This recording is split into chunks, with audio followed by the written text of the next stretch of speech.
Les comportements problématiques avec l'alcool impactent nécessairement les proches. Quelle est votre attitude face à eux? Les proches sont par principe dignes de considération et d'écoute. Nous ne manquons pas de les recevoir quand ils en font la demande. Nous faisons ce qui est en notre pouvoir pour les informer et les aider sans que cela altère la relation avec l'intéressé. D'une façon générale, en clinique relationnelle, il faut se garder de s'en tenir à une version des faits. Leur proposez-vous une aide spécifique? Plusieurs de nos livres comportent des éléments qui peuvent les éclairer. Ce que nous apprennent les addictions, les représentations de l'alcoolique, le guide de l'accompagnement, et même notre premier ouvrage, La personne alcoolique. Avec l'expérience et du fait des contraintes économiques, nous nous abstenons de proposer un groupe de parole pour eux. Cela étant, des séances de pédagogie collective pourraient être très utiles à partir des thématiques qui leur sont propres. Ils disposeront des vidéos. Bien évidemment, quand il en ressent le besoin, un proche en souffrance peut et doit effectuer une démarche pour son propre compte de façon indépendante du dispositif. Je suppose qu'il y a proche et proche. La diversité des proches conduit à des distinctions. Sur le seul plan de la famille, les parents généalogiques, connus ou pas, ont pu influencer diversement la personne devenue alcoolodépendante. Le ou les couples parentaux, d'autres adultes, ayant fait fonction à un moment ou à un autre de référence parentale, pour le meilleur et pour le pire, sont parfois très présents, ne serait-ce que dans les souvenirs ou l'inconscient du sujet. Il y a des tuteurs de résilience, des adultes références, y compris de fiction, contemporains de l'enfance et de l'adolescence. Les enfants peuvent se révéler étayants. Ils sont assez souvent parentalisés. Ils peuvent inversement être perturbants, jusqu'à transformer la vie familiale en enfer, y compris quand le sujet est devenu sobre.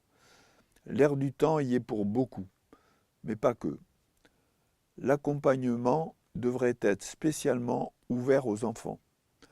Recevoir les enfants d'un parent en démarche de soins serait une option à faire valoir. Les recevoir des années plus tard le serait aussi. Cela a d'ailleurs été fait et j'en témoigne dans les représentations de l'alcoolique. Ainsi, un thérapeute familial a sa place au sein de l'équipe soignante. Quoi d'autre? Des parents à charge compliquent parfois la situation. Les relations de codépendance affective, les liens conflictuels, passés ou actuels, ne manquent pas, sans parler des relations professionnelles difficiles et même aujourd'hui des robots humanoïdes, puisqu'on en voit dans certains EHPAD. La dynamique de couple, sur le mode séparation-rencontre, renouvelée chaque jour, est à privilégier, à l'inverse des relations fusionnelles et des cohabitations. Un couple doit être le garant de la liberté de chacun. Le proche doit avoir conscience de la réalité du triangle de Karpman, concept issu de l'analyse transactionnelle, qui lui fait parcourir les positions successives de sauveur, de persécuteur et de victime.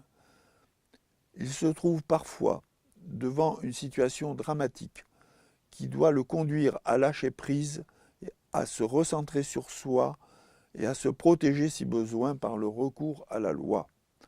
Enfin, comme citoyens, les proches doivent prendre conscience des carences majeures de l'accompagnement. Que se passe-t-il quand le sujet devient sobre? La majorité des groupes fonctionnent à l'alcool au prétexte du festif et du convivial. la personne sobre a tôt fait de s'en apercevoir. Les proches doivent s'adapter à une situation qui peut connaître de nombreuses péripéties.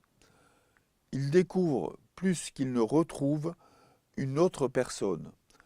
Le fait qu'un patient s'investisse dans l'accompagnement et qu'il y développe son esprit critique n'est pas sans créer de difficultés. Le bien fondé d'un investissement durable n'est pas toujours admis. Tout système relationnel tend à retrouver son équilibre antérieur. C'est la raison pour laquelle nous parlons de système alcool à l'image du mobile de Calder, pouvant changer transitoirement de forme avant de retrouver le même aspect sous l'effet de la pesanteur. Se trouve-t-il des proches dont la présence est précieuse? Indiscutablement les aidants, ceux qui partagent ou ont partagé la problématique alcoolique, et des soignants pour la part qui leur revient. Interviennent l'ensemble des proches moyennement bienveillants, entre le trop et le pas assez, pour reprendre la célèbre atténuation de Winnicott. Parfois des parents ou amis, des épouses ou époux, souvent des enfants, ces derniers associent souvent amour et absence de ressentiment.